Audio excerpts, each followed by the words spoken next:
भाजपा पुणे शहर उपाध्यक्ष व कोथरूड मतदारसंघाचे अध्यक्ष प्रशांत हरसुले यांच्या लोकसेवा कार्यालयाचे उद्घाटन महाराष्ट्र राज्याचे उच्च व तंत्र शिक्षण मंत्री तसेच कोथरूडचे आमदार माननीय चंद्रकांत पाटील व केंद्रीय राज्यमंत्री मुरलीधर मोहोळ यांच्या पत्नी मोनिका मोहोळ यांच्या शुभहस्ते मोठ्या उत्साहात पार पडले।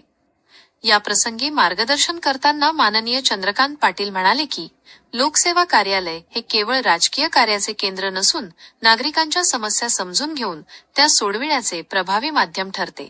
कोथरूड परिसरातील नागरिकांना विविध शासकीय योजना, विकास कामे तसेच दैनंदिन अडचणींवर तत्काळ मदत मिळावी यासाठी अशा कार्यालयांची महत्त्वाची भूमिका आहे।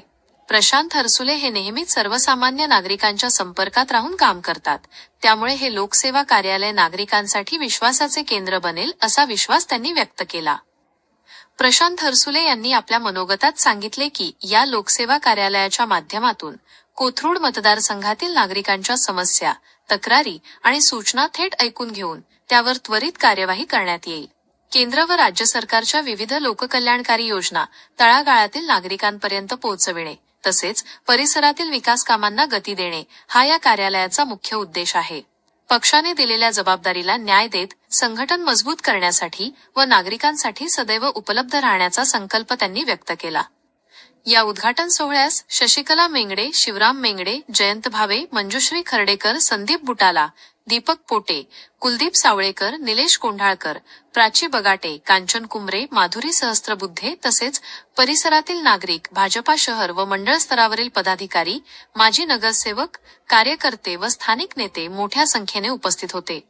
ही पार्टी ही लोकशाही मानणारी पार्टी असल्यामुळे जसं मी पुणेत जोशीच्या कार्यालयाच्या उद्घाटनाला म्हटलं की आपले राष्ट्रीय कार्याध्यक्ष घोषित झाले, तर आपल्यापैकी अनेकांनाही नवीन नाव, पण हीच पार्टी अशा प्रकारचं धाडस करते, प्रयोग करते आणि सारखं तरुण नेतृत्वाला पुढे आणण्याचा प्रयत्न करते।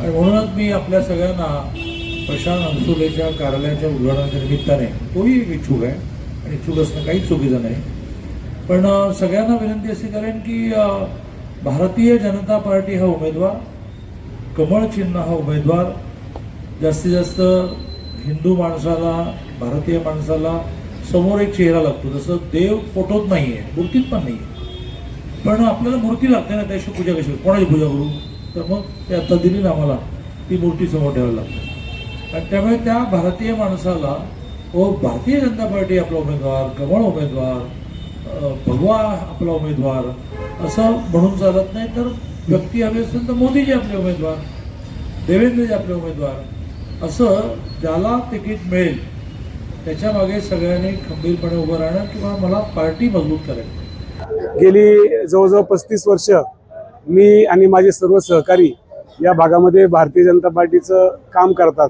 म्हणजे ज्यावेळेस कोथरूडमध्ये इतर पक्षांचं राज्य होतं, अगदी सुरुवातीला आपण जे म्हणतो एक रोपटं लावायचा जो विचार आमच्या मनामध्ये आला की ते हिंदुत्वाचं रोपटं या भागात रुजलं पाहिजे असा विचार त्या काळी आमच्या तरुणांच्या मनामध्ये आला आणि तो विचार घेऊन आम्ही या ठिकाणी भारतीय जनता पार्टीच्या कामाला सुरुवात केली।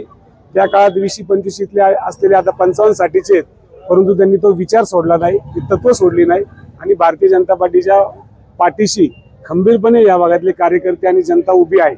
आणि भारतीय जनता पार्टीला अगदी पदवीधर असो, महानगरपालिका असो, विधानसभा असो, लोकसभा असो, या सर्व निवडणुकांमध्ये अगदी घवघवीत यश मिळवून देण्याच्या कामामध्ये या भागातील कार्यकर्त्यांचं योगदान मोठं आहे।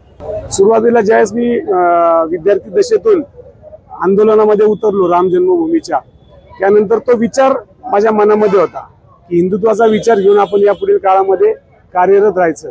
आणि मग तो विचार करता करता आता सर्वसामान्य नागरिकांचं जे स्वप्न आहे की एक राम मंदिर व्हावं, 500 वर्षाचं स्वप्न आज साकार झालं। राम मंदिर झाल्यानंतर राष्ट्र मंदिर व्हावं अशी जी माननीय सरसंघचालकांनी त्यांची मनातली इच्छा बोलून दाखवली, की राष्ट्र मंदिर घडवण्यासाठी आमच्या भागातले अनेक तरुण, ज्येष्ठ मंडळी या आंदोलनामध्ये उतरली आहेत। आणि लोकांमध्ये म्हणजे जे प्रशासन आहे आणि लोक, या दोन जनतेमधला दुवा बनण्याचं काम आम्ही या ठिकाणी करू। या भागातील लोकांसाठी कार्य म्हणजे आता कोथरूडचे आमदार दादा आहेत, पुण्याचे खासदार मुरलीधर अण्णा आहेत, महानगरपालिकेमध्ये भारतीय जनता पार्टीची सत्ता येईल, राज्यात सत्ता आहे, केंद्रात सत्ता आहे, तो सत्तेचा लाभ या ठिकाणी पंडित दीनदयाळजी उपाध्याय आहेत, त्यांच्या उक्तीप्रमाणे की शेवटच्या घटकापर्यंत पोहोचवण्याचं काम आणि त्यामधला दुवा म्हणून करण्याचं काम आम्ही या कचेरीच्या माध्यमातून करू. माझ्या भावना म्हणजे गेली 35 वर्ष मी तो विचार सोडलेला नाही. या ठिकाणी जन्म झाल्यामुळं या भागातल्या प्रत्येक व्यक्तीशी माझे जिव्हाळ्याचे संबंध आहेत. म्हणजे माझी सख्खी बहीण असो किंवा एक मानलेली बहीण असो, त्या दोन्ही बहिणींशी माझे तेवढेच जिव्हाळ्याशी संबंध आहेत आणि काम करत राहणं.